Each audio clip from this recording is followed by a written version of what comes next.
started a sustainable communities department where they are focused on nothing but building our communities. And I am just so proud of the fact that we're partners with them. So thank you, SMUD. I also want to thank Blue Shield, who has stepped up to the plate this year. Well, they've been with us for many years. No, I take that back. Blue Shield hasn't. Jamal has. So he's worn many hats, but he's been a partner of ours for many years. And this year he's with us and representing Blue Shield, who has become a partner of ours. So thank you so much, Jamal and Blue Shield. Without further ado, I'm going to give up the stage to those that have the answers to the questions that you may have.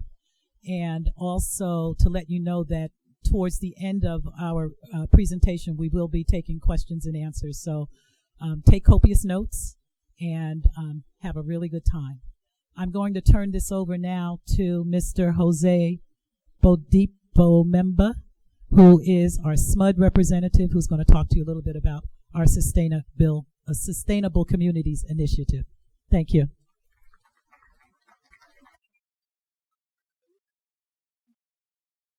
From the PowerPoint, I'll talk a little bit to it. We're really engaged in the Sustainable Communities conversation and excited to be a part of one of the partners of the Black Chamber. But I'm guessing some people here are wondering, what does an electric company have to do with sustainability? Why are we engaged in the Sustainable Communities conversation? And for us, it really comes down to our core values and some issues that we've really seen rise within the Sacramento region. There was a study done by the Brookings Institute in 2018, and it studied the economic prosperity of our region for over the last 10 years. And while there's been an economic boom generally within the United States over that period, the disparity gap has increased between the haves and the have-nots at a faster pace than ever. In fact, in Sacramento County, we've actually had the highest rate of increase over that same period. And so as a part of that study, it really brought to mind for SMUD, what can we do to be a part of that conversation and solving the problem? And so our leadership and some of those folks who are represented here wanted to walk hand in hand with our partners to figure out a way to really impact communities where they need it. And so our Sustainable Communities Department was really grown from that. It's an opportunity for us to take our outreach, but be more targeted in those communities that need it and partner with these folks here at the table and really identify what are those key indicators that are necessary to make a community truly sustainable. Again, we don't want one-time hits, as Chief Hahn said before. We're trying to find ways in which communities can thrive overall. So we're focusing on social well-being. We're focusing on health and environment. And we have experts like Jamal who can talk a lot about the health component and the economic prosperity discussion. Everything from workforce development to getting businesses in communities that have been left behind for the last 30, 40 years. And then for us, mobility is a really big key indicator as we move into the future with electric vehicles and autonomous vehicles, how we make sure that our communities aren't left behind. So we feel by hitting all those targets, we can help our communities thrive. And so SMUD's taking it seriously, but we aren't trying to do it by ourselves. We see that partnerships is the key. You'll hear about that, as Aziza mentioned before. We don't have to always agree on everything, but it's about bringing your best talents to the forefront. So we've identified some near-term partners, and the Black Chamber has been a great partner. And we've worked together on putting together the Promise Zone Collaborative. We have 11 organizations, including UC Davis, Blue Shield, the Black Chamber, SHRA, and a number of others have basically put their money where their mouths are for real projects to happen in our neighborhoods. And with all these partners, we're really looking at measuring those outcomes and being able to share those so it's not just a Sacramento problem that we solve, but a national problem that we're able to solve. So here's just a list of some accomplishments. I'm not going to go through them because you really want to hear from the speakers today, but I really want you to focus on a couple of things on this list. We talked about $17.8 million of investment into our communities. A big component of that is through the RISE program, where we're actually targeting loan funds to start businesses and companies in our neighborhoods, and we're helping guide that through our policy. But as you can see on the far right side, those partnership wins are community wins. So they're partners like the city, there's partners like smaller nonprofits like the Roberts Development Center, which is a great program in Del Paso Heights. We're working with universities. We're working collaboratively to really look at the sustainability effort, because ultimately we got to do it ourselves, as Aziza said before. We aren't waiting for any sort of bill coming from the White House. We have to make sure it happens in our communities right away. So what are we trying to get done? And you'll hear more about it from our speakers today. We at SMUD want to contribute to, we want to take that framework and share it. That the strategy is key. We want to be able to measure outcomes. We want to make sure that we aren't just feeling good about the work we do, but it's actually doing real work. And then lastly, we want to be able to leverage our skill sets, leverage our talent. We want to borrow ideas from here, folks here at the conference, to take back home and make our community better, and vice versa. So ultimately, we're glad and proud to be a part of this collaborative. We're really excited to really be focused on targeted outcomes in communities that need it, and not just spreading the wealth for no reason. It's not about dollars and cents. It's about the effort and the focus, and we're really about bringing that work to the forefront. So thanks again for the opportunity, and look forward to a great conversation.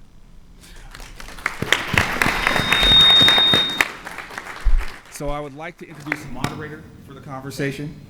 He is the president and publisher of the Sacramento Observer, a longtime partner of the Sacramento community and the oldest black newspaper in the Sacramento region, Mr. Larry Lee. Sir? I'm debating on whether I'm going to stand or sit. I think I'm going to sit. Good afternoon, everyone. Good afternoon. It's good to see some familiar faces and some new faces as well, too. Again, as Jose mentioned, my name is Larry Lee. I'm president and publisher of the Sacramento Observer newspaper, and former board chair of the Sacramento Black Chamber of Commerce as well, too. And very proud to be a part of this panel and having been part of the early discussions on trying to see how we can help share what's going on in Sacramento, the challenges and the successes that we've had over the years, and share it with our congressional leadership here at the Congressional Black Caucus Convention. So what I'd like to first do is, if I can get each person, we'll go down from my immediate left to just introduce yourselves real quick. I would just do a brief introduction, and then we'll move forward with the discussion. Good afternoon, everyone. My name is Jamal Miller. I am the Director for Corporate Reputation and Thought Leadership at Blue Shield of California. I'm also the former Director of California's Office of Health Equity. I served in the Governor and Jerry Brown's administration. Glad to be here. And I'm also on the Board of Directors for the Sacramento Black Chamber of Commerce. Good afternoon. My name is Jamilia Land. I am a criminal justice and social justice reform advocate and activist. I am the founder of Mind Change, and I am here, thanks to Ms. Aziza, to engage in this conversation about sustainability in our communities, but very specifically around social justice issues. Yeah, and I am Stevante Clark, Mr. Clark. I'm a community organizer. I work with children as an instructional aide, and I'm a community activist in the greater Sacramento area. Afternoon, I'm Daniel Hahn, Police Chief in the Sacramento Police Department. Good afternoon, Stephanie Rawlings Blake, former mayor of Baltimore. Glad to be here to talk about sustainable communities.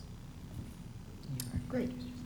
All right, so I'll first start this off with Mayor Rawlings Blake, if you can kind of address this. You having been a leader of a major metropolitan city like Baltimore, what's your definition of what is a healthy and a safe community, and what should that look like from the African American perspective, from your perspective? So healthy and safe community is a community a community where every family knows that their children have an opportunity to reach their fullest and highest potential, where they can thrive. The thing, and I talked about this a little at the press conference, the thing for me about sustainable communities is that determination, what that looks like, is not what it looks like to me. It's what it looks like to the people who live there. And I always took that approach as a public servant. I was interested in being in public office since I was very young. And for me, it was about educating myself to the best of my ability so I could bring those talents to Baltimore to help enrich my community and make it better. And it wasn't all of my grand ideas. It was being in communication with the people that I served to make sure that the tax dollars that they were sending us worked in their best interest. And you can't guess at that. So you have to, it frustrated me in public office for so long, to have meeting after meeting when people would come in and say, I've got a great idea, I want to put a community center X. I have a great idea, I want to put a program for kids, in Y neighborhood. And it seemed like the people with the resources to do a lot of things hadn't had one conversation with the community to see if that was something that they wanted to do. They just had a big idea. And I welcome investment in our communities, but I always encourage people to make it about the people that you serve, not about yourself. So that's, to me, that's when we get a healthy and safe community. And I also talked earlier about when the resources that communities need, as identified by them, are of high quality and reachable. That you can't, to say that we have mental health, but it's in none of the areas, none of the communities where mental health is needed. Right. It doesn't matter if there's the best hospital in the country, on the other side of town, if it's not accessible to the people that are really in need. Okay, Chief Hahn, can you elaborate from your perspective as well too? What's kind of your definition of a healthy and safe community, particularly from the African American perspective, community's perspective? Yeah, my definition is very simple. It's hard to get there and very nuanced and takes a lot of different entities and people to get there. But to me, it's pretty simple. Everybody has hope and everybody has the ability to chase their dreams or equal ability.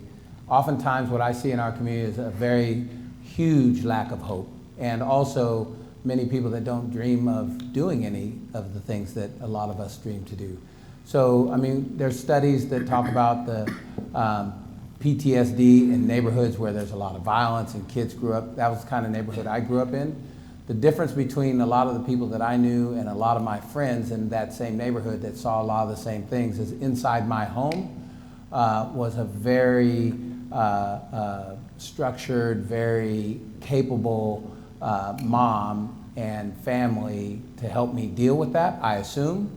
And in my friend's house, they didn't have a lot of that. And so, but it's still something they see on their doorstep every day. I taught at Grant High School for a couple years, and you'd ask the kids what they wanted to do when they grew up.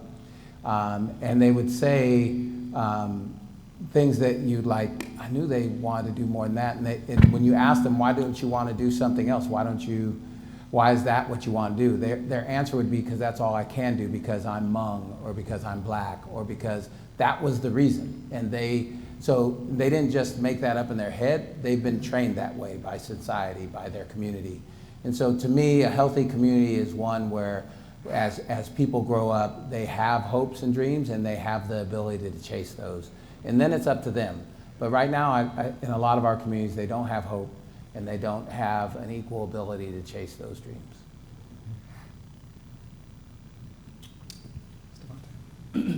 Devontae? Yeah. From your perspective? A healthy community. Mm-hmm. What is a healthy community? A healthy community to me is trust with the community and the ones who are sworn to protect and serve us. Good partnerships between the community and law enforcement. That's a good start. And I think before we start diving on all these other things such as gang violence, gang culture, economics, we need to make sure that if we're in trouble, we can trust and count on the people who come and are supposed to help us and be there for us, I don't see a lot of that, especially in Sacramento. There's a total divide between law enforcement and community like myself. And we need to find some type of way to find common ground where we can work together. My thing was I was always talking about, protection in the community is in a form of de-escalation tactical teams, where we could, police our own communities in ways. But in reality, I don't think we're there as a community.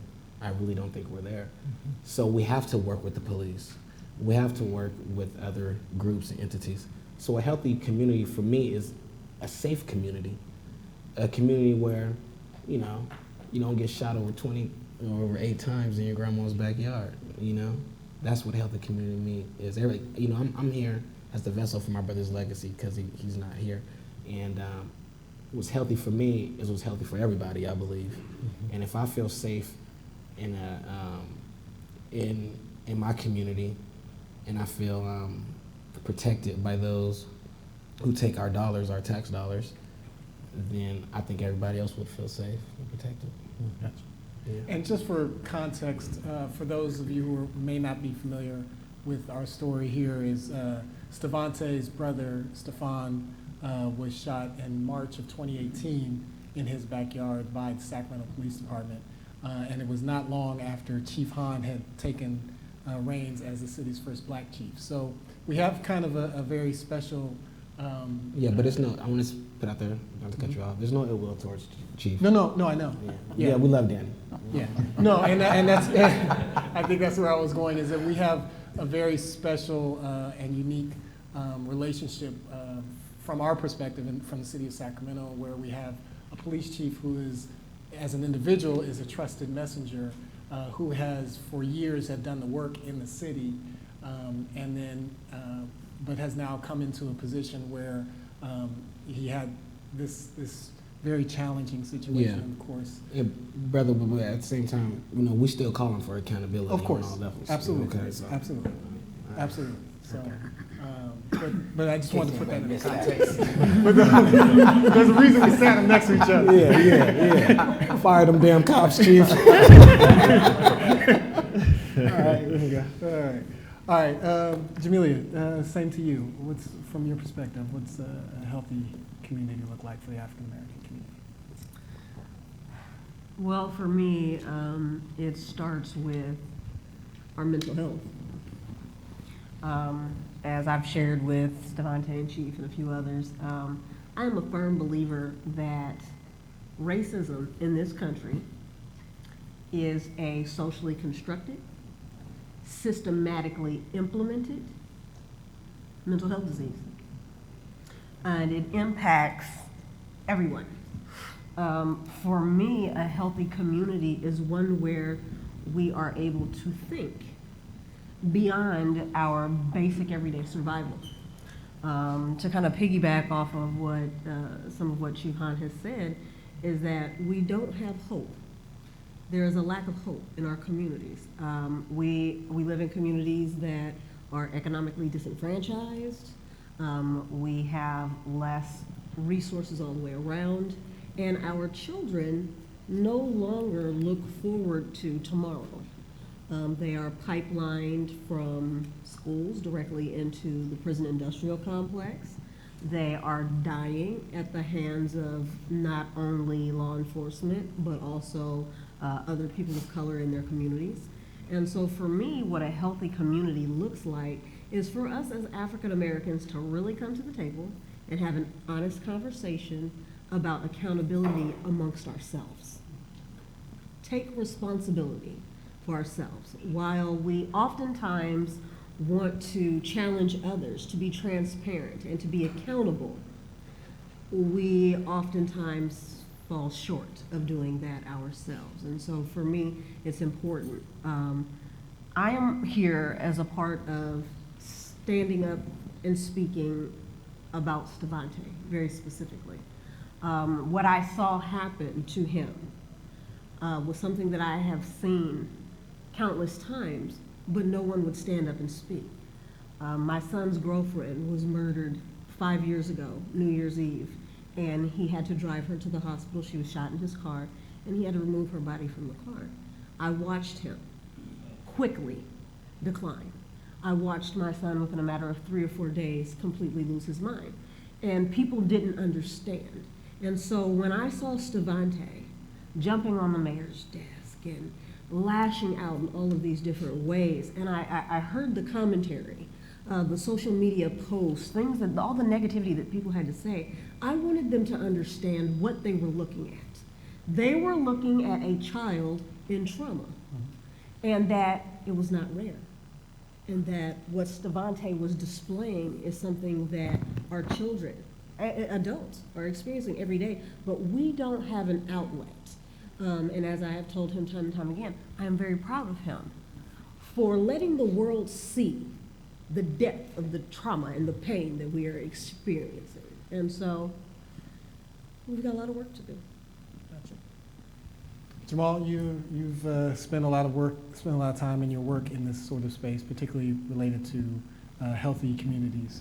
Share from your perspective, what does it look like? Sustainable community for me is one where the social, economic, geographic, political, and physical, or the built environmental conditions, they lead to creation of a fair and just society. That's a technical but very practical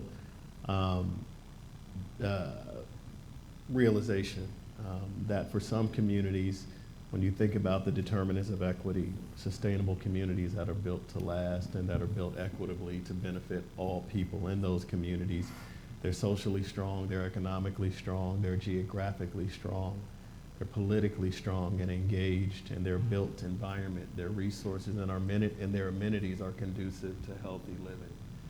And when you look at the kind of broader public health framework and you look downstream at mortality rates and morbidity rates, when we think about disease and injury and behavioral practices, when we do take ownership of our lives, the indicators, particularly for the most disadvantaged, for communities of color, the most vulnerable, the indicators show that many of those exogenous factors that I just mentioned aren't necessarily nurturing, but they're doing more damage and presenting what's called community-oriented trauma. When you think about a kid that's born today in the Sacramento County that's white, who may live 95831 on the other side of I-5, on the west side of I-5, versus 95832 Meadowview.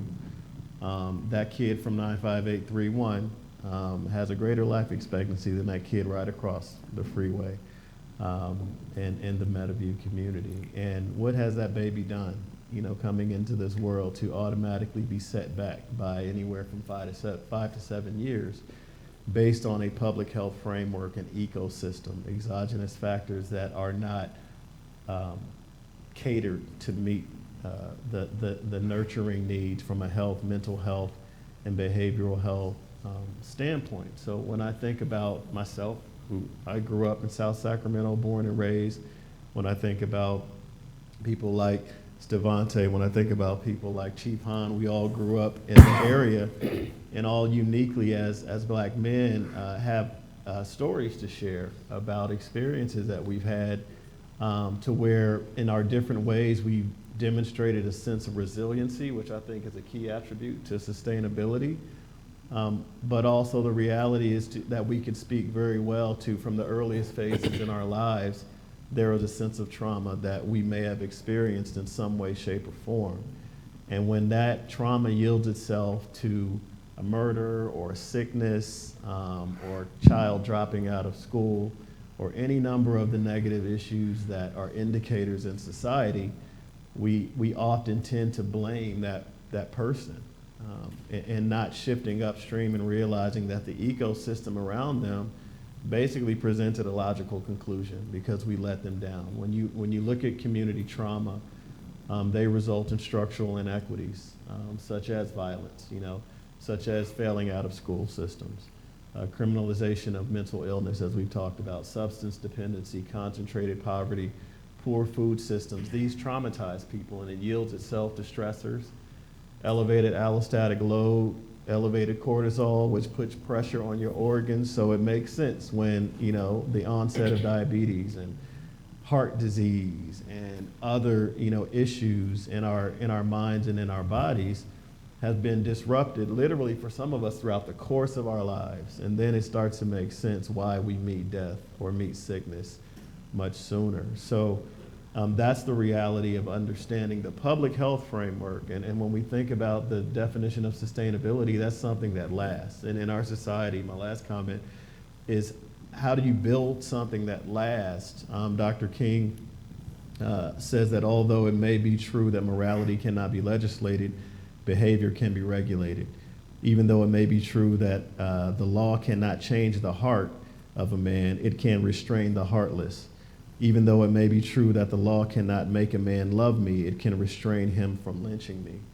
And the powerful component of that statement is understanding the value of policy change and regulation to really stipulate and require that we build communities, we provide resources and legislation and amenities and products and goods that help people thrive and have optimal health, mental health, and well-being. And what policy does by requirement is it systematizes and institutionalizes in a favorable way. It builds something in that is not just a good idea, but when you think of something like AB 392 or any number of legislation or bills that have passed, building in more equitable practices is a key to any sustainable community, because then it can last. And that's my take on what a sustainably healthy community is and should be. Gotcha. You know, it's interesting. The word trauma came up several times, obviously, in your analysis, not just yours, but everyone. And I think it's interesting because the African American experience is based on trauma. It's not like we came to this country of our own will and with people that we knew. We were forced to be together, and so it's our experience has been traumatic. So you mentioned resiliency. That's something that is, we have it in spades in our community, the ability to bounce back.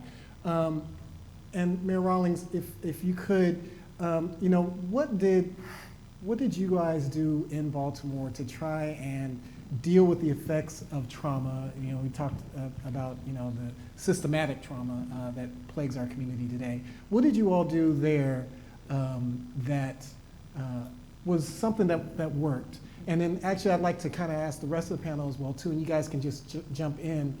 How do you feel from your position, maybe Chief Hahn, maybe you'd be the first one to kick in, on how you feel the city of Sacramento is doing with addressing sustainability programs or efforts to kind of address and bridge that traumatic gap. And Larry, one of the things I think would be helpful as we're talking about sustainable communities and trauma, in Baltimore we dealt with trauma from a public health standpoint and worked a lot in our schools to help young people identify what trauma felt like, what it looked like, help teachers to understand, and to bring programs like mindfulness. And in some classes, some schools, they did yoga classes and things like that, things that would help young people listen to their bodies in a way that they could identify that, this is what they're going through, so then you can get help. Which I think is definitely important, and it's, those are the types of things that I think cities are doing, many cities are doing to try to deal with childhood trauma. But more broadly, when I think about what's happening in our cities across the country and in Sacramento, the issue of trauma as it relates to public safety is a whole problem. And I say that we talked about it a little bit, like as it relates to police-community relations, but it is a true relationship, meaning when people are living in trauma, everyone experiences trauma. And I was always interested in trying to help the police own that part of it, because I think far too often first responders think that they cannot own being in traumatic situations. This is what I signed up to do. It is part of the job. But being in traumatic situations day after day has an impact on the people who live there, the people that work there. In communities, and the people, and when I say work there, including our first responders. And I'm interested in ways that we can, and suggestions, I think, for how we can bridge that gap. So in these traumatic relationships, we can break through and try to get to trust. You're getting the trust. So let me just say, just as an example of what happens in a lot of our communities. So I was blessed that at 3 months old, I was adopted by my mom and dad. If I hadn't been adopted, I can guarantee you my road would have been a lot tougher. Unfortunately, my dad died when I was 5, so I was basically raised by my mom. I witnessed the murder in front of our house. My brother and I were the only witnesses to a guy that got shot 10, 15 times in front of our house on a Sunday afternoon. When I was about 9 years old, had to testify in court a couple years later. I was arrested for assault on an officer when I was 16. My younger brother, when I was a fairly new police officer, was murdered because he got involved into drugs, and one of his partners that dealt drugs murdered him. It was in my beat, on my shift, and I identified him while I was working. So, but I also had a support structure that helped me through all of that. And unfortunately, it was just my mom. It should have been my mom and dad, but he died. So, but she worked it out. So I say all that to say that some of the things that we do, and Martin Luther King mentioned this also, you can write anything you want on paper. You can make all the laws, you can make all the rules, but that's one thing, and then making sure it takes place in reality is a whole nother thing. And so it's not that we don't need new laws. Society changes, we evolve, we learn from our mistakes, hopefully, and so laws are important. But we have a people problem. That's what we have, and people solve people problems. So things specifically to law enforcement, body cameras, things like that. It's not that they're important, they are very important. I think any police department without body cameras right now is way behind the curve. But we sell it as that's the solution, and it's not. People are the solution. So a lot of the things, and there's handouts in the back of things we're doing in Sacramento, and they're all meant to do this, is get people together, better understanding, building relationships, because then you can find better solutions. But also, I mean, I've had the privilege and probably not so much privilege of patrolling a neighborhood as a police officer that my mom lived in. I did not like doing it because I knew everybody there, and like, there goes Mario, and there. But I can tell you, when I was at work, my mom's street was the safest street in the whole city, no doubt. And so the street I grew up on, back when I was growing up, there was a couple locations where women were trafficked. My street was one of those locations. And so I saw prostitution, drugs, every day. It was very normal. I didn't think about it at all. And so you have to think of what is that doing to people subconsciously. So what we do and what we work on a lot with a lot of organizations in the city is we try to bring police officers and community members together for meaningful interaction, meaning not on a call. So we, like, for example, just as one example, we have a Walk in My Shoes program. So our officers, after they graduate from the academy, when they're still fairly new, they go spend the day with a community member. Might be a barber. I'm thinking of one in particular. He went to a barber out in South Sacramento at Mac and Valley High. Stevante probably knows him, Rob Brown. Spent the day with him. It's the first time he'd ever been in a black barber shop. And so then the barber the next month does a ride along with the police officer, because it's important that both people understand what people's challenges are, who they are, because that's a real relationship. And I could go on and on about that ride along because he did some amazing things on that ride along, the barber. But to me, that's the important part. We have to get people to better understand people. So, you know, as you all know, when people become police officers, they go through an academy. Our academy is 6 months long. It's very intense. And we give them equipment, we give them all sorts of training, and the training is way different than when I went through. There's a lot more important things added to that training, implicit bias and things like that. But one of the things I think for sure, like, I understand some of the communities that we're talking about because I grew up in one.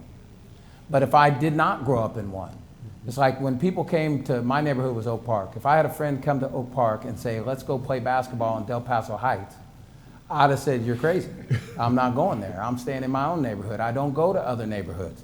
And so if you live in one of the wealthy, non-diverse neighborhoods, are you hanging out in Del Paso Heights or Oak Park or South Sac? No. So you go through the academy and then you get all this equipment. In my opinion, the most powerful job in our entire country is a police officer, because you can take somebody's freedom away or take their life. And then we put them first thing, because those are our most worked neighborhoods. So most of our officers work in these neighborhoods on swing shift or graveyard, and we put them in those neighborhoods. And then when something goes wrong, we blame that person. I think we should blame ourselves. We should blame our organization, we should blame society, and we should blame our community in the sense that we didn't anticipate that that could be a problem. So a lot of what is on those sheets that you can pick up at the back is how do we, not only do they go through the academy to equip themselves how to use handcuffs, the baton, the gun, how to talk to people, de-escalation, all that, but we also need to equip our people to work in, to have experiences that they don't have, to work in neighborhoods that they don't have any experience with at all before they have to work in those neighborhoods. And so that's what we try to do, and there's a list of a lot of those things that we do, but in general, that's what those are meant to do, is break down, you know, a lot of biases, relationships, and get understanding before we have to actually work. Because no matter what we do, there's still gonna be times where officers have to arrest people. There's still gonna be times where it's contentious. So how do we do that in the best possible way we can? Gotcha.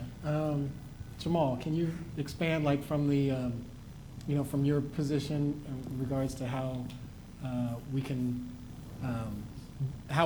use these vehicles to help sustain or help build sustainable efforts that'll break these down?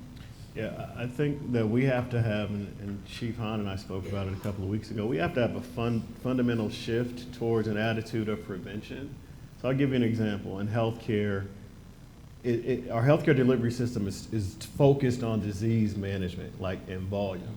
So we wait until you're sick, and you know, we're finding now from a value proposition perspective, we have to focus and shift upstream on how do we keep people healthy. And when we think about a whole person care approach, as was mentioned earlier by Stephanie, we have to understand that health care, mental health access, and even policing, those are just three components aside with other facets that we interface with. We live, learn, work, play, and pray in a society that is either going to yield us to a disease state in our mind and or in our body, and it's very, very costly.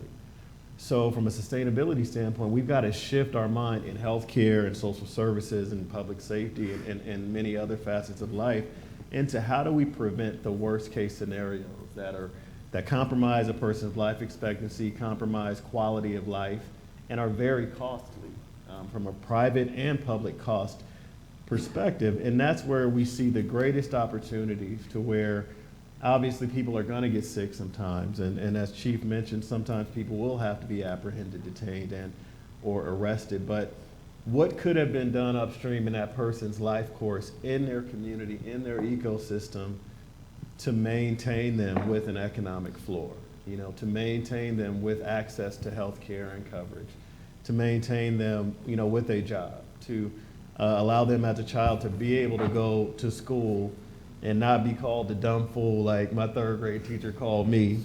And every time I get a chance, I remind folks that I went to an Ivy League school, so he was not right. But it was a traumatic experience. So the point that I'm making is we've got to fundamentally shift and get outside of this boxed in thinking of downstream solutions and shift to like real sustainable solutions that are about prevention, investing in people, investing in programs, early childhood development, ensuring that mothers who are expecting children have a safe and a sound environment to where they're not stressed out due to racism. They're not stressed out due to poverty, because studies show that when the mom is stressed out, genetically that's being transferred into the baby, and the baby's being born with elevated cortisol and stress levels. So if you start life like that and you sustain that throughout the course of your life, it becomes very expensive and it yields itself to downstream results that we all would like to avoid. So I think we learned something from the public health framework by focusing on prevention, whole person kind of primary care, and ensuring people have access, equitable access to the resources, amenities that they need to be safe, to be nurtured, to be supported, to be empowered, and to be enfranchised for many of our communities that have experienced a lot of the ills that I just mentioned, don't vote, aren't politically engaged, their voices aren't being heard at the city, county, state, or federal level. So people end up getting elected to office. This didn't happen with the past mayor of Baltimore, but people end up getting elected to office who literally don't represent or reflect the lived experiences of those districts. So many costs associated with the downstream mentality. So prevention, upstream, leads to sustainable results that will benefit all of society and not just some. Gotcha. Now, Jamilia and Stevante, I want to come to you because, 2 years ago, this was not a space that you were occupying much. I was a rapper. Right. He was a rapper. Yeah, that talks some shit. And so now, obviously, you and your family have been, put into this space, and so admirably, you as a family, you all as a family have stepped up and have really made, we think, a voice to many who were without voices. And from your perspective, and you hear kind of these structural things, I deliberately kind of went to the others who were more involved with kind of structural things. On the ground level, what sort of things are you seeing that are working? I want to stay in the positive. What sort of things are you seeing that are working That's smart. within the community that you say, 5 years ago we didn't have this, but we have this now, or 2 years ago we didn't have this and we have that now. And Jamilia, you think the same way as well too. What sort of things are you seeing in our communities, in your communities, and specifically that are you're seeing some successes that you say, okay, it may not impact this kid today, but that kid, 5 years from now might have a chance? There was a program I took, a class, and it's crazy because I'm looking at my phone. Tammy Jones, the lady who invited me to the last one. It was called a TPM class. By one of the, TPM? yeah, Jamilia, what does it stand for? Transformational Policing Model. Gotcha. And what it did was, they put some community members in the room, and they put law enforcement in the room, and we took a post class pretty much. And it was a lot. It was implicit bias we were talking about. We did case studies. We separated in groups and had, group time with law enforcement and community members. It was just very informative. And it was, I actually thought it was so informative, I want to do it again in my community, But things like that, getting law enforcement, and I said So let me just ask you, so the makeup of in that TPM meeting, was it? Mostly cops. It was mostly cops? Yeah. Gotcha. I was shocked. Were you mostly a fly on the wall, or? No, they all They fucking stared at me like I was Stevante. Okay. But it was so. I've never been in a room with so many fucking cops in my life. I'm sorry. Sorry, guys. No, I haven't. I was like, sorry, Aziza. I was like, I can't believe this. Where's the community at? Right. We talking about bridging. Y'all need to be here, letting them have it. The only person that was there crying and all emotional was Jamilia. Oh. She was in there, highly emotional. You know what I mean? He calls me the crybaby. Yeah, I'm like, you're a crybaby, But it's all right, But we talked about a lot, And I think things like that, putting us in the same room in our communities, hearing how police officers, because there was a black cop in there. And your cop from San Diego, I think the guy. Dr. Tommy Tunson. He was No. Chief Boy, the one that worked for the department. You know what I'm talking about. Yes. He was like, I got stopped by 11 times, and I must have been doing something wrong each time. I'm like, nah, maybe not. Maybe people messing with you. If you get stopped 11 times like that, so consecutive, maybe you shouldn't be driving. Get them off patrol.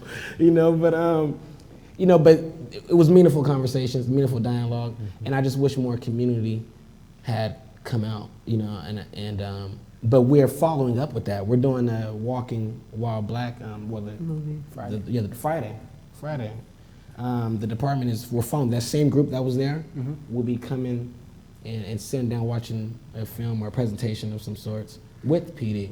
And my thing is I want to add more, because Tammy, the one who helped orchestrate that, just said she has a few spots left. Great. So I want to get more community involved in that, because I think that conversation helps when it comes to bridging the gap. Gotcha. Yeah. Mayor, I'm going to go to the mayor real quick and I'll come right back to you. Well, My question is for Slavante and Jamila as well. When you talked about you two being the only ones from the community at the meeting, that happens so much, and it's not just in Sacramento. You know, it pained me when I would go to community, you know, when I was invited, not the things that I hosted, you know, but invited to community meetings, and there would be so few people there. And yet when something major happens, everyone comes out. Right.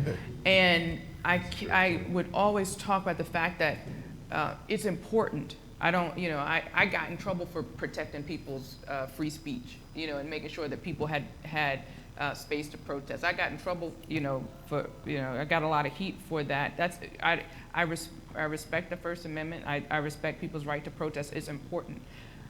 But I would always talk about the fact that the work happens between the protests and where and how do we galvanize people. So I'd be very interested in hearing from both of you, you know, how do we get people involved in between these events so we can hopefully help prevent these flashpoints from happening because we've been in relationship, because we've been doing the work to create the communities that we want to see on a consistent basis, not just when something bad happens.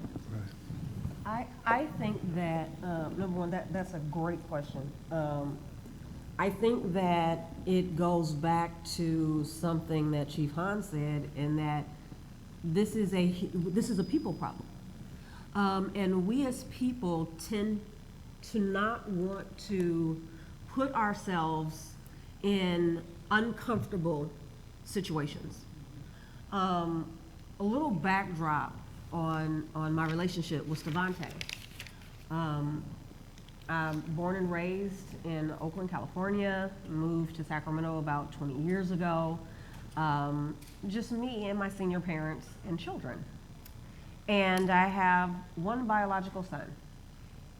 It was watching him and raising him and realizing that I had a young black man on my hands, and that law enforcement may be an issue, but other young black men of color may be an issue, that his life was constantly threatened. And the trauma that I experienced as a parent feeling that, and having to teach and instruct my son to conduct himself in certain manners that I know others do not have to instruct their children. Mm-hmm.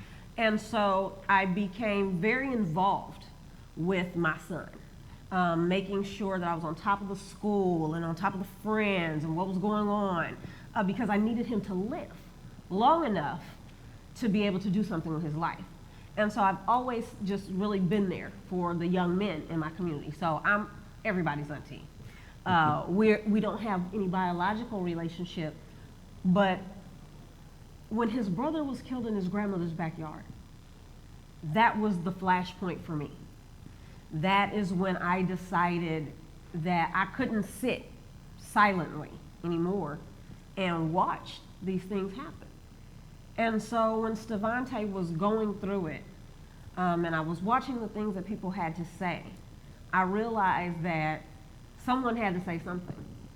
It was not planned. I was there with Mama Sequita. She was in so much pain she couldn't speak. And so I stood up and I spoke from my heart what I saw. I saw organizations coming together and people starting not-for-profits and putting up GoFundMes and making this money and all these news stories. But what they didn't see was the grandmother at home who was taking care of her double amputee husband who goes to dialysis 3 days out of the week. Mm-hmm. They didn't see the young man who has lost one brother to community gang violence and another at the hands of law enforcement.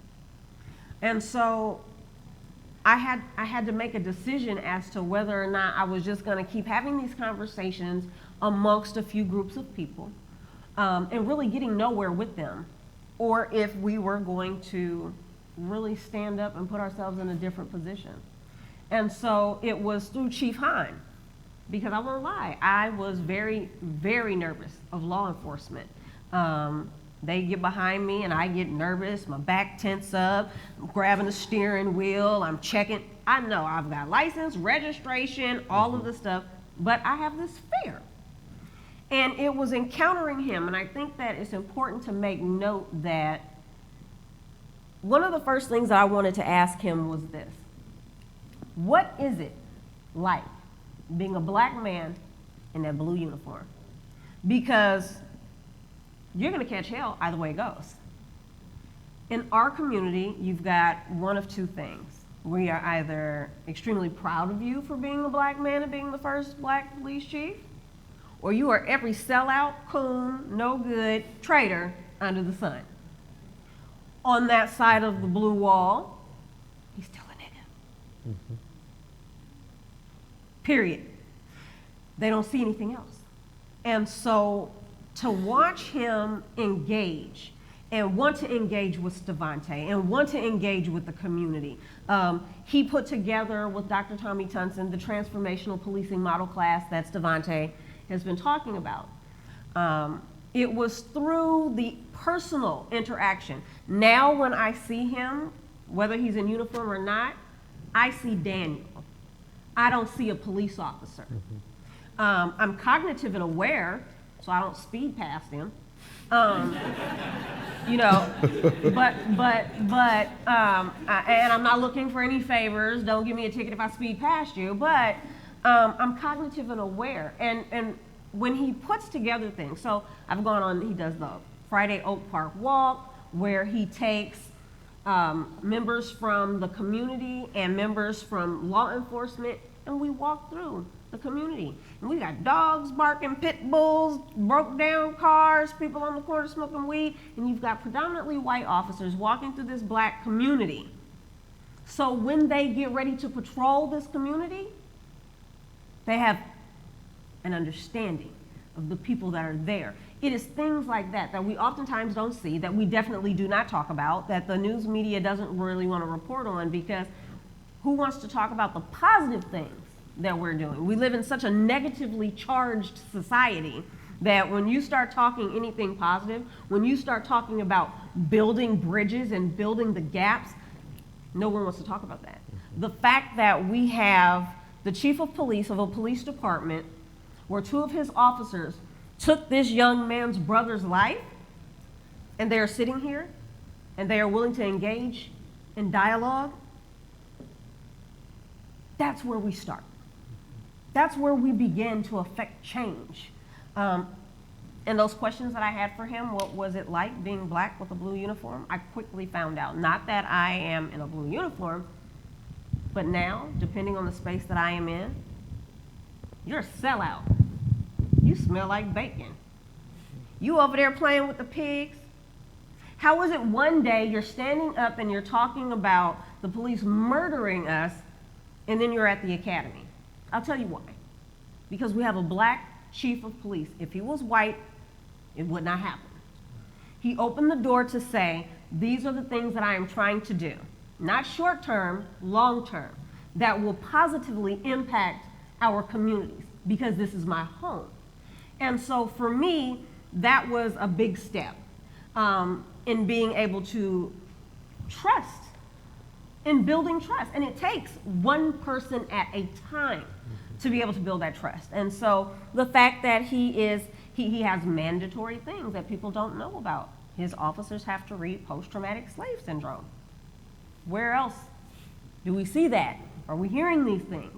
And so it's important for us, especially in the black community, as we talk about law enforcement and violence, going back to that accountability of self, we also have to talk about the trauma that black on black crime and gun violence in our community is creating as well. And so for me, again, you know, it's about relationships, and it's about building that bridge, and you purposely, consciously, intentionally putting yourself in a position to be the change that you want to see. Amen. That was good. I want to be mindful of time. It's about 5:15, but I did want to kind of close it out. But and you all can expand on this. But we'd be remiss. This is the Sacramento Black Chamber of Commerce that's presenting this, and I want to get from each of you perspective, because we talked a lot about personal relationships and trauma and community organizing and a lot of different things like that. But what role does economics and economic development within the African American community play in addressing all of these issues? Because I think that's an underlining thing that is not being spoken. And how do we get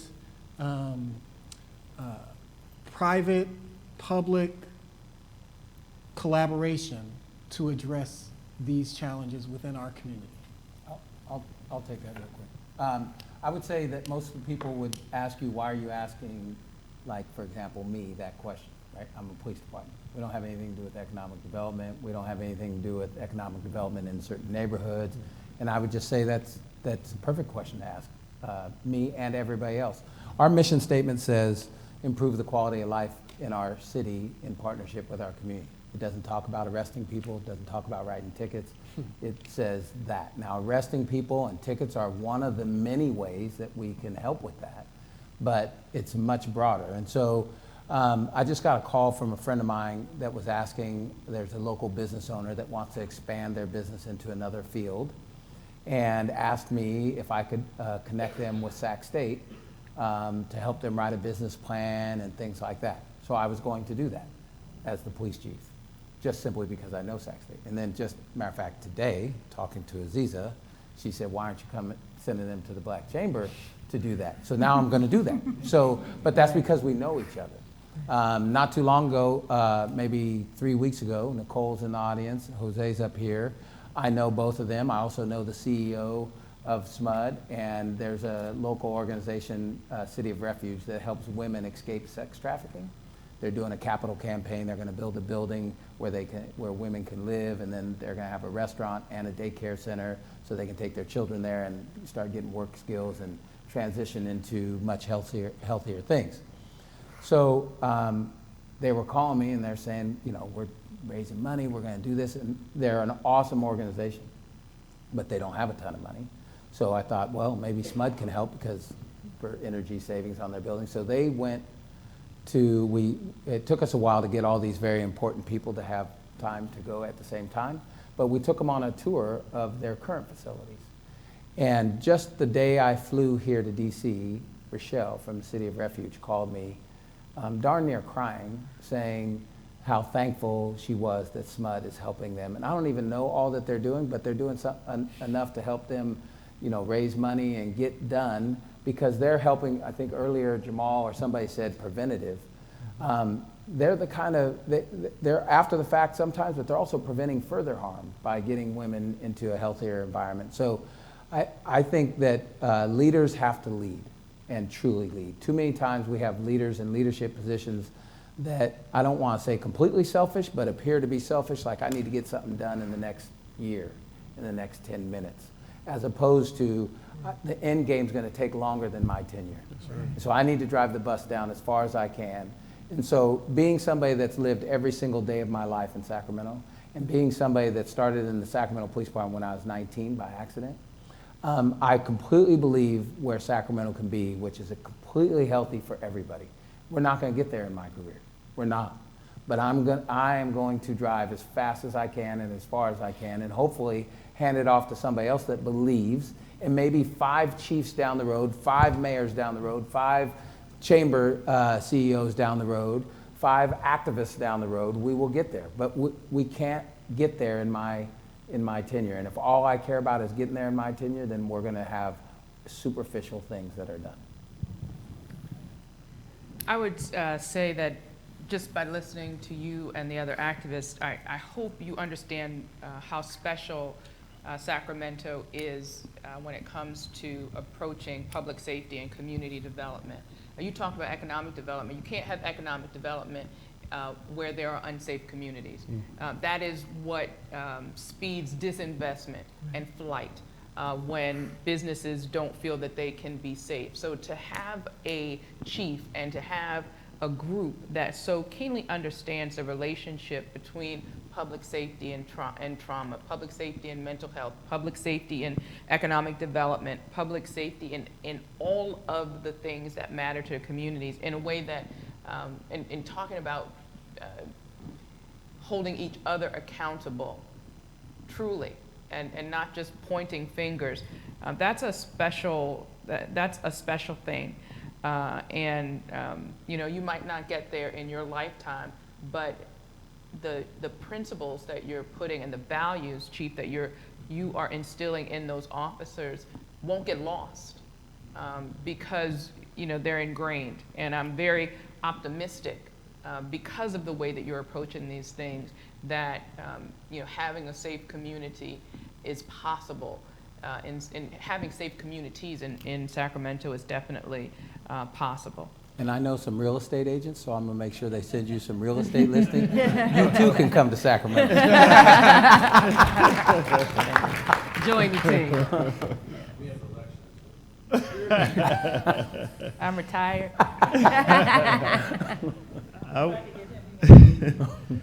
I would He's add. smart. I'm sorry. Go ahead. I would add that to the chamber question.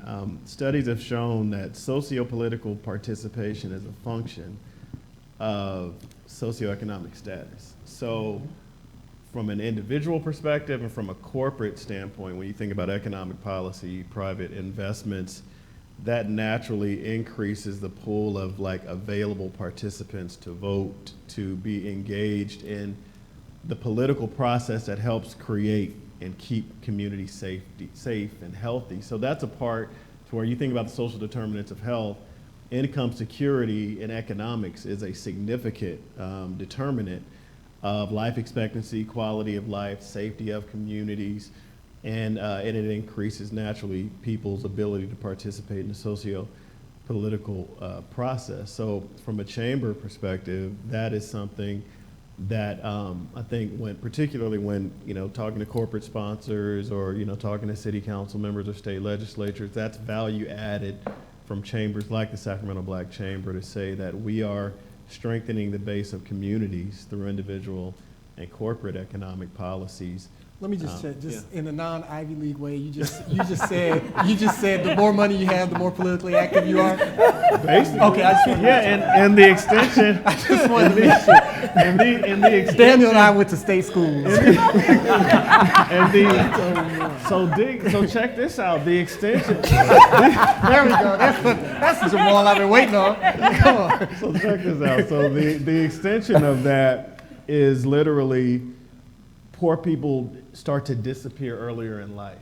So who's more active in the political process? More socioeconomically secure or wealthier people who are more stable and over the course of their lives become more involved in policy making because they're economically strong and more viable. So when poor communities, you know, lessen their participation in the political process, who's curating, designing, and influencing broader public policy? It's people who are economically strong. And that's not a bad thing per se if we're a part of that economically strong group, but if we know that that class of people doesn't necessarily look like us, doesn't come from communities like ours, then odds are the policies and the structures and the institutions that they're influencing are not favorably influencing us. So that's another very strong position I think the chamber can take on individual and broader economic policy. Gotcha. So my last chime in here. Something that I saw was really unique that came out of this tragic situation with Stefan was the civic engagement. In the state of California, youth can pre-register to vote at the age of 16. But what we saw was that we had a lot of youth that were coming out, that were uprising, that were saying, we are tired of seeing these types of killings and this type of brutality engaged in our communities, and we want to do something about it. I think that the political timing and climate just so happened to be right, in that we had the legislation, AB 392, California Act to Save Lives, which is also affectionately being called the Stefan Clark Law, that came out of countless lives that had been taken. And our youth stood up and they said no more. They were marching up and down the streets, but they weren't just outcrying. There was an agenda behind it. And that agenda was, at the time, we had nothing else but AB 392. Though there's varying opinions about the strength or not of this legislative piece, the fact is we were successful in getting it passed. Out of Stefan's murder came a lot of policy change. Sacramento Police Department implemented numerous new policies. Chief Hahn was kind enough to engage me in conversation, and I introduced him to a good friend of mine, Samuel Simyangwe. He developed the Mapping Police Violence Project. He is one of the country's leading experts on deadly use of force. And they started looking at rewriting SAC PD's deadly use of force policies before we even started looking at getting this bill passed. And so, you know, it's these types of things. It's building these types of systems that help change what we're doing. And so to be able to take what happened to Stefan and look at the community as a whole. Now we're looking at the city of Meadowview, excuse me, the specific area of Sacramento called Meadowview. And we see the economic disenfranchisement.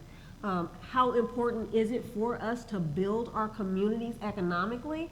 I think it starts with engaging our youth.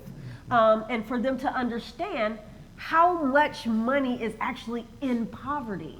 And so that they can start to see the things in our communities as not necessarily it's run down, it's dilapidated, because there are people who are coming into our communities who are making money. We accept EBT at the clothing store. However, the people who are owning these stores don't look like us. They close their doors and they go home at night. And so we have to start empowering ourselves and our children, teach them entrepreneurialism at an early age. Teach them, hey, now I know that in our communities you see drugs. You know ounces, you know grams, you know kilos, but you know it in a negative sense. We have to turn that around and let our children see that, guess what? That's actually science. Do you know that you're a chemist? Do you know that while we are talking about cannabis inequity or equity, that our children need to understand you're a cultivator, that's agriculture, that we can have community spaces, community gardens, where we are teaching our children the entire process, CBD extraction, all of these other things, because they know it.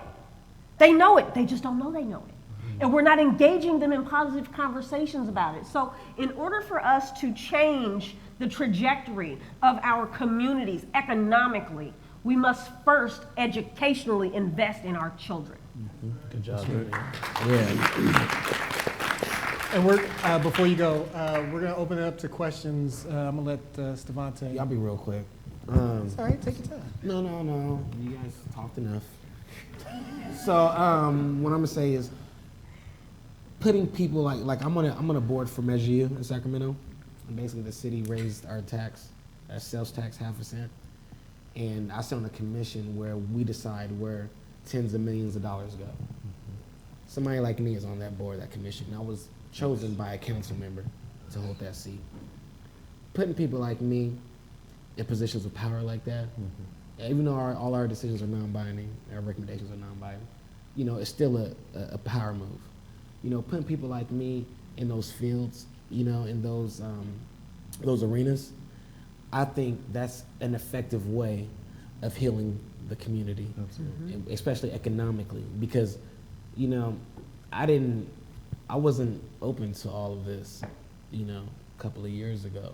Now that my eyes are open, I see how much work needs to be done. And it's a lot of hard work that has to be put into it. You know.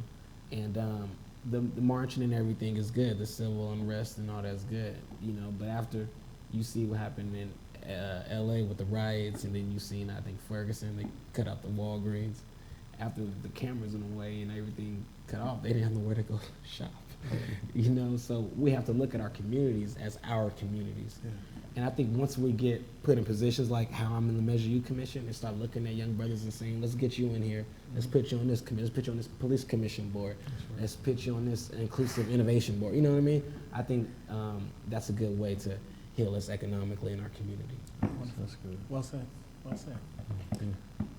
There's a microphone over here. If anyone wants to throw in any questions. Don't all come at once. If you don't mind, say your name and where you're from. Is it on? Hello? Yeah. Okay.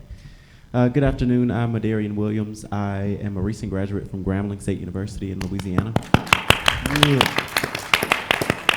And I am interning in the office of Congressman Richmond. I came in, you guys were in discussion and everything, but I came in on a point about the subject of mental health.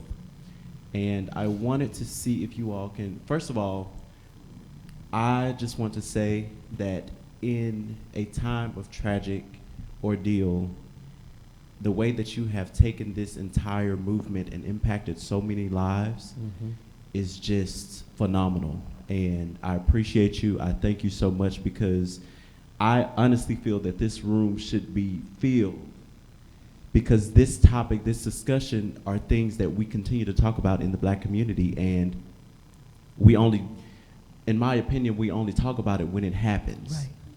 But what happens after the fact? Right. You know, and you know, we've been having so many different discussions throughout this entire conference about so many different topics, but after the conference, what's going to take place? You know, so I want to ask you all, how can we begin to shift the mindset of Black people to let them know that your mental health matters, and let them know that it's okay to see a counselor. It's okay to see someone about your mental stability. And also, I want to know how, because I'm 23 years old, how can, I guess, the younger generation, the millennials, put forth more of an effort to talk about these, you know, issues on a broader span, like some of the things that you have been able to do. Yeah, I would say one thing for us as a community, as a, you know, Black people, we got to stop being so hard, so tough. And we ain't all got to be gangsters, you know. You know, it's all right to be normal and cool and collective and have a good time and smile and say, hey brother, hey king, hey God, how you doing?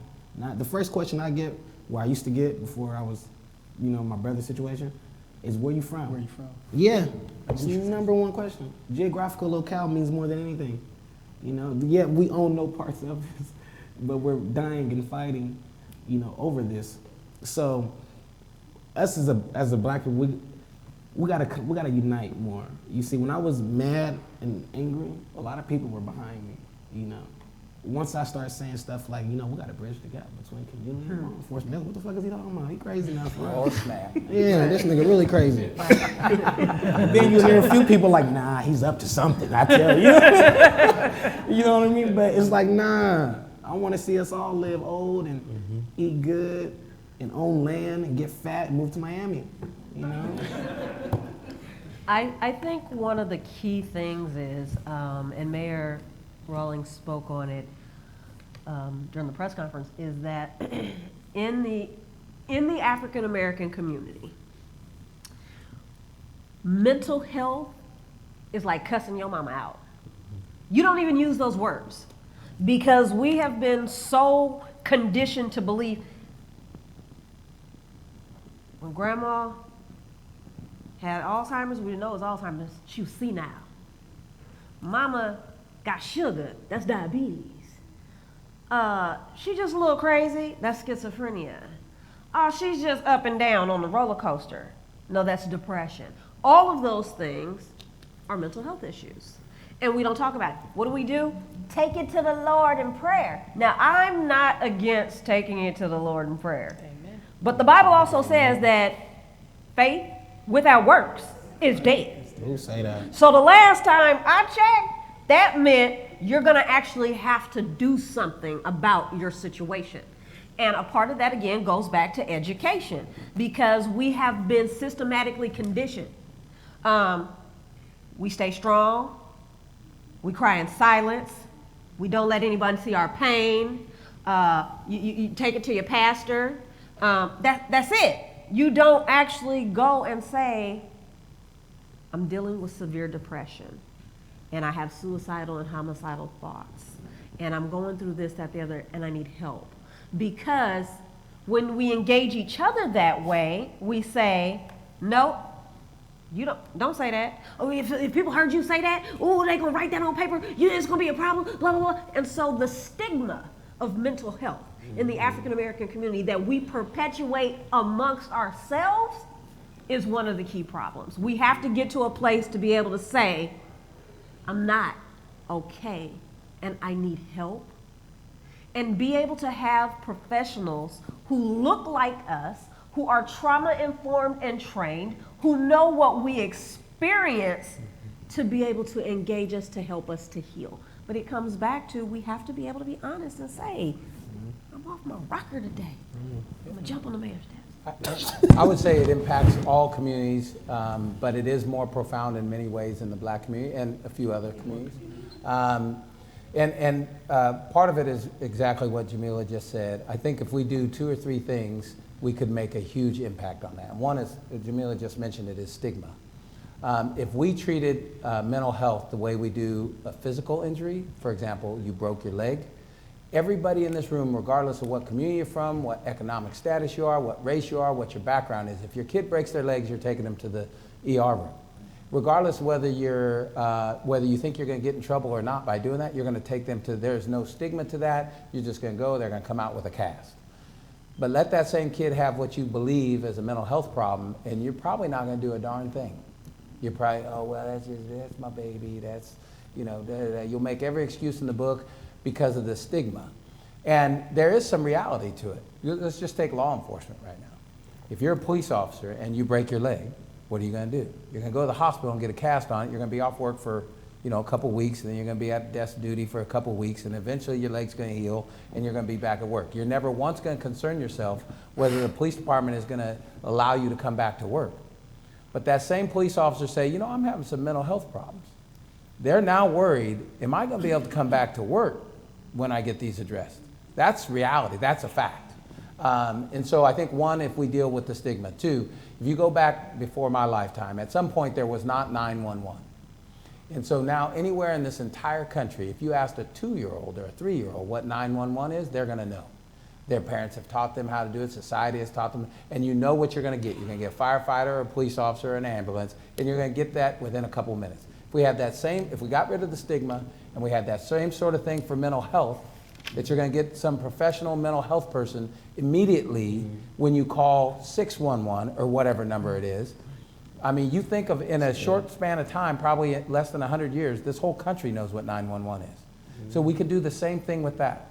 And so if people got rid of if we got rid of stigma as a society and had an immediate way people knew how to get services and they actually got those services, so many things would be better. A tremendous amount of officer-involved shootings has to do with mental health, that if we had gotten those things, you know, dealt with in some form or fashion before, then that shooting wouldn't have happened. And so many things in our community happen that we don't even consider mental health. That young 15-year-old kid driving down the street shooting at another 15-year-old kid because they looked at him wrong, or they're in, you know, South Sac instead of Oak Park. There's probably mental health in there too. And they're valuing certain things that, you know, a normal, everyday, non-mentally ill person wouldn't put that kind of value on that. They are. And so there's a lot of work to do, and I think money, if money followed that sort of work, it would start getting done.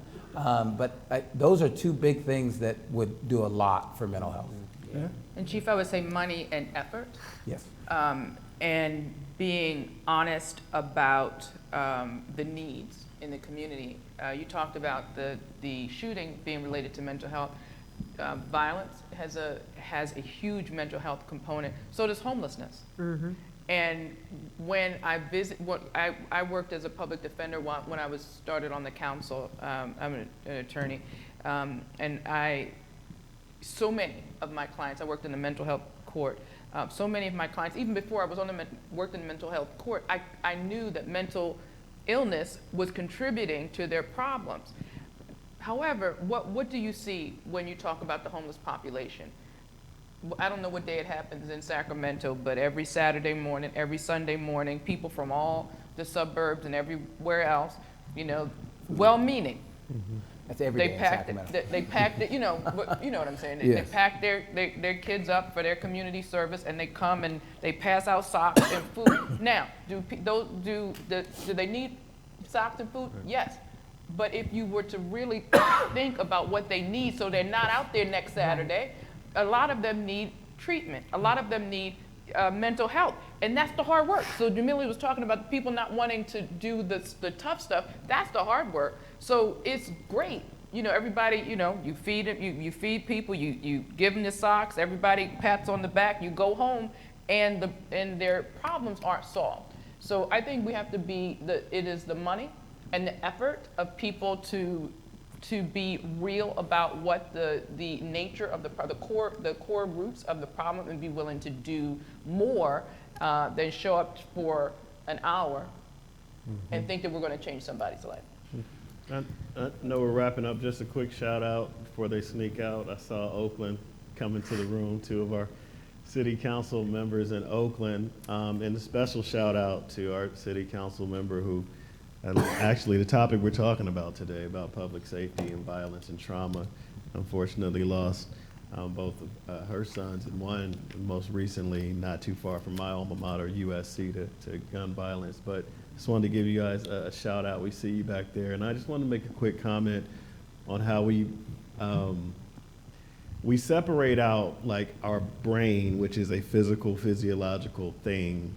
We bifurcate out mental health as if it's some mystery thing. It's like when we deal with our mind as we do our bodies, you know, self-care becomes so important. And it's like we get the necessary attention, you know, to make sure that we don't wait until, if we have the fortune of not waiting until something extreme happens, we have an opportunity to just maintain good health and incorporate our mind in just as we do our body. Like biochemical imbalance is real. Things happen that impact our emotions, and it's very much so physiological. So there's a science behind it. So once we destigmatize it and educate specifically our people about what's really going on when we are having mental, emotional, behavioral health related issues, it's very much so physical and physiological. And I think one of the first steps that we can do to address the broader society is individually make sure that we're caring for ourselves and factoring in, you know, mind as well as our body and spirit. Last comment, again, something unique that has come out of these conversations. When we talk about stigma, mental health, law enforcement, statistics show that in the state of California, 50% of officer-involved shootings involve a person with a mental health issue. We also know that 911 is the first response. We also know that there's not enough training, significant training for law enforcement in this country to deal with people with mental health issues. But there's also something that we have to look at, and something that Chief Hahn touched on, is that a lot of times we do have officers who have been involved in very traumatic situations. And we never really consider their mental health and the fact that they too need mental health help. And they too are afraid of the stigma. And so when we look at all of these things and we talk about mental health as a whole, and how can we address these issues within our community, it's important that we look at all of these various aspects, because at the end of the day, if we are not healthy in our minds, we cannot be healthy in our communities. We cannot build anything. We cannot build strong futures and strong children. Right. And so it is imperative that we stop and we take responsibility and accountability, but we also stand up and speak for those who can't speak for themselves. And when I saw Stevante hurting, and I saw the world ready to demonize him, I felt it was my duty and responsibility to say, you don't know what you're looking at. So let me help you understand. And then I'm going to take it a step further, and I'm going to ask you, where are the mental health professionals in the African American community? And why are we not going into that field more? Why do we not have trauma-informed therapists for our children who are dealing with gun violence every day? There's a reason that 13, 14, 15, 16-year-old kid is angry and is running down the street or maybe doing whatever he's doing. But when we don't take the time to see each other as human beings. So growing up, I feel like I saw my side of the city do things that humans have done throughout time. Just supply and demand, self-medicate, things like, protect, fight over territory, things that humans have always done, right? But we obviously get criminalized and punished for it in different ways. And I feel like there's a callous that's been built up over the Black community, especially my community in Chicago. And I don't know how, as I go on trying to work in politics and create positive solutions to the things I've seen when I grow up, I don't know how to push forward a message that this callous should be pulled off when we have situations like your brother, Sandra Bland, Philando Castillo, all these things happening. I want to push a narrative that it's time for that callous to come off, but I don't know how I can do it in today's climate, if that makes any sense. Let me take a shot at that. I mentioned earlier that leaders have to lead, and oftentimes leadership comes with a lot of extreme adversity, meaning some panel members had mentioned this earlier. People that create change is hard for everybody, and when people create change, they're going to get attacked by the very people they're trying to change it for. They're going to get attacked on all sides. And so we just did a round of promotions in my department, and one of the things I told the people that I intended on promoting was, like, if you're doing your job, you're going to piss a whole lot of people off, and you got to do it anyway. You got to do the right thing, regardless of what the consequence. So if the consequence is your career gets slowed down, the consequence is you might not go as far as you were going, as fast as you were going to go, you got to do it anyway, regardless of that. And so I look at it, and just today visually, I think, and what we've heard through the conversations today is a sign of that. I mean, the fact that Stevante is sitting on this stage, went through a transformational policing class with a room full of community members and police officers, not more than a year and a half after he lost his brother.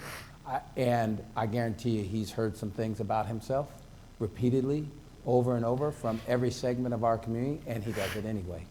Jamilia talked about her. I guarantee you Mayor Rawlings Blake could tell you stories, Jose, Jamal, Larry, and they did it anyway. And so I think we need more people that do that, because if we think we're ever going to get to a point where change is relatively smooth and easy, that will never happen, ever, and we got to do it anyway. Yeah, I agree. I second that. Because I'm working on a book right now called The Price of the Agenda. And what that means is, what price are you willing to pay for your agenda? If your agenda, see, my brother's legacy is my agenda, but I pay a price for that.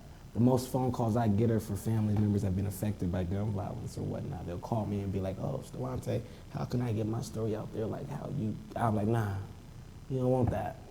You don't want that, because you gotta pay a price for that. I paid a price for that. I went to jail, I went to an institution. The whole world called me crazy. I was kind of ostracized from the community. I got treated worse by black people than anybody, honestly. What the white people were saying to me, I didn't say it up front. Black people come to me in the middle of a restaurant, like, nigga, you crazy. You know what I mean? I'd be like, I'm eating dinner with grandma. You know what I mean? Like, but, you have, if your agenda is like mine, is big, and you really want to do a lot, you really want to help, and you want to, implement change and leave a legacy, because you're in politics, correct? So you want to leave a legacy, you might have to pay a price for that, and it might not, everybody, I don't get that treatment now, but, I went through it, and I made it out okay, and I think we all made it out okay, so, I think it's a lot of, we keep saying hard work, but it's a lot of hard work that has to be put into it, too. The hard work needs to be there, Yeah. Anybody else have any other questions? Thank you. Go ahead, Jose. Yeah. Now go down there. There you go, brother. Oh, you're not mic'd up anymore? You're not mic'd up anymore? Yeah. Yeah, I'm not a mute. I just didn't have a microphone. But I really want to What's your address name? My name's Jose. I'll give you all 5 names. But I really want to address your question, and it actually has something to do with what Jamilia said before. which is about owning your story. One of the things that makes this panel really powerful to me is it's us talking about us. A lot of times the problems that you're talking about get perpetuated because someone else is telling that story. And with technology and with the way we can get access, I encourage you to start telling your story. And to what Stevante said, there's some risks to that. There's some challenges to that. I know Chief Hahn's had some ups and downs, but he's fought through with that. But I would just strongly encourage that we continue, and Larry's been doing this through the Observer for years, is that we have to start controlling that dialogue about where we are, and it ties back to the economic development question. We have to invest in us. We got to stop that story of taking our funds and leaving our communities. Tell people why it's important to stay in Meadowview, why it's important to stay in Oak Park, why it's important to stay in DPH, whatever the neighborhood might be, so that the West Side reaction is not what the media tells you, it's what you know, what made you a graduate, what made other people resilient and strong. So that would just be my own 2 cents on that. Awesome.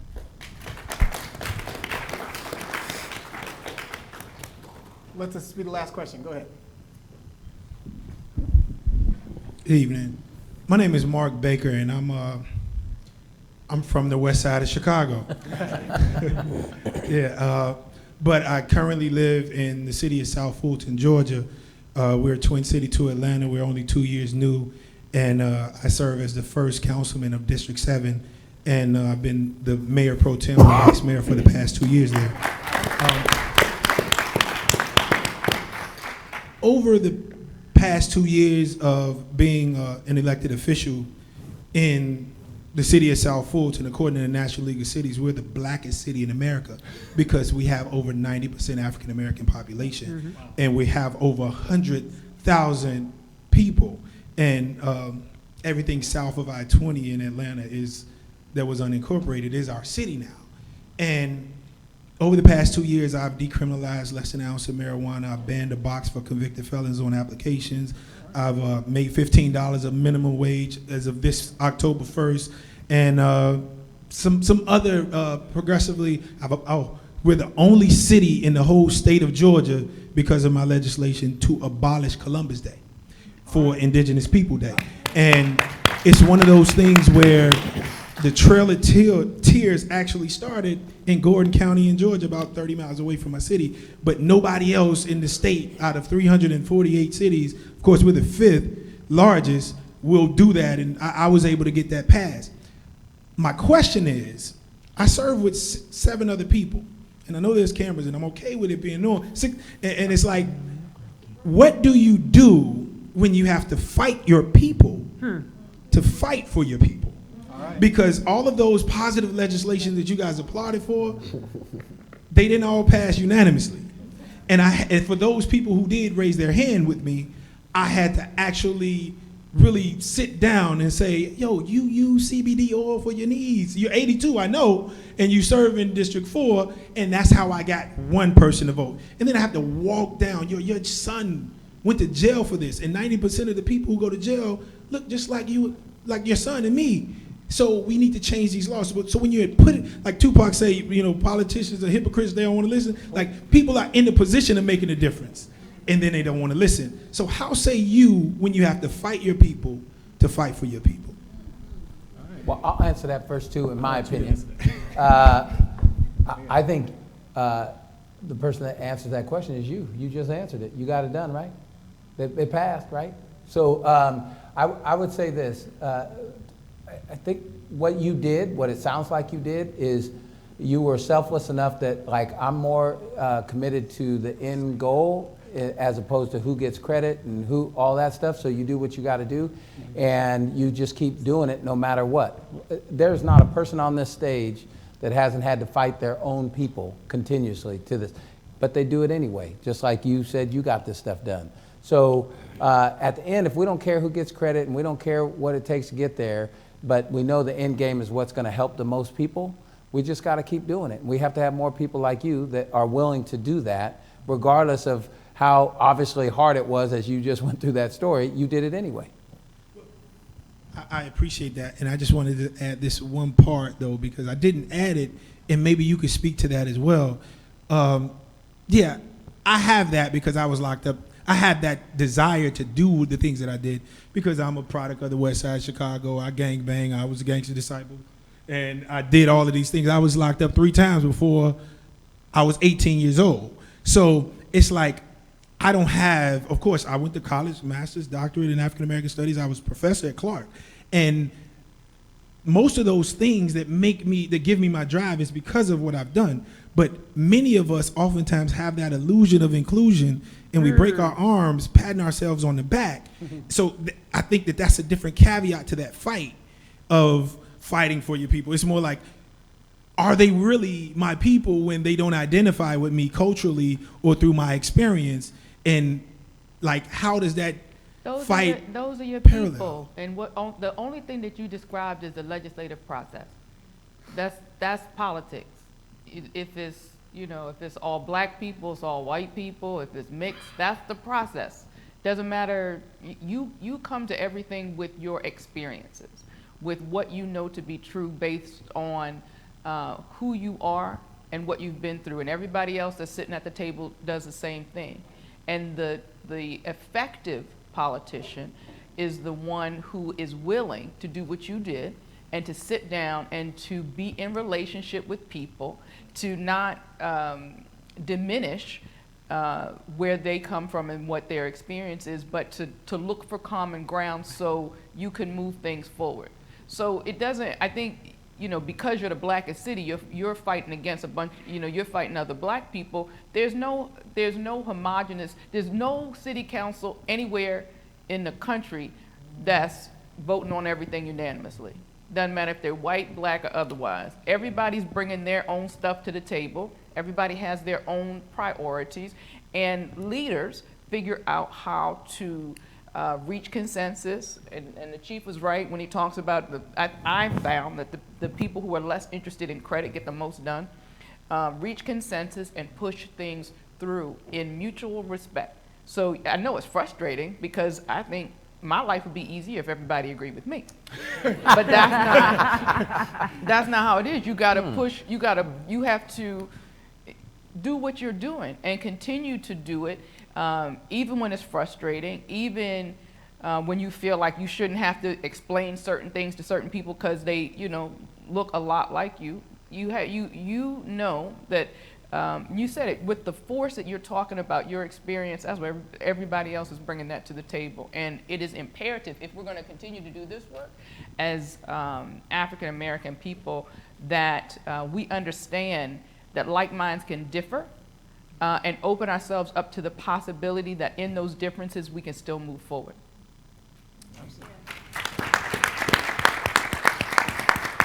All right. 2 things. First, please let's give our panelists a round of applause. They were fantastic. I'm very proud of everyone here on this panel. As the observer of you all, we're in a special city. I love Sacramento. Second thing, can I please, this event again was brought to us by the Sacramento Black Chamber of Commerce. So, yes, let's give the chamber a round of applause. If you are currently on the board of the Sacramento Black Chamber, or if you've been on the board of the Sacramento Black Chamber, could you please stand up and let everybody acknowledge you and recognize you for your work? Come on, man. Thank you, guys.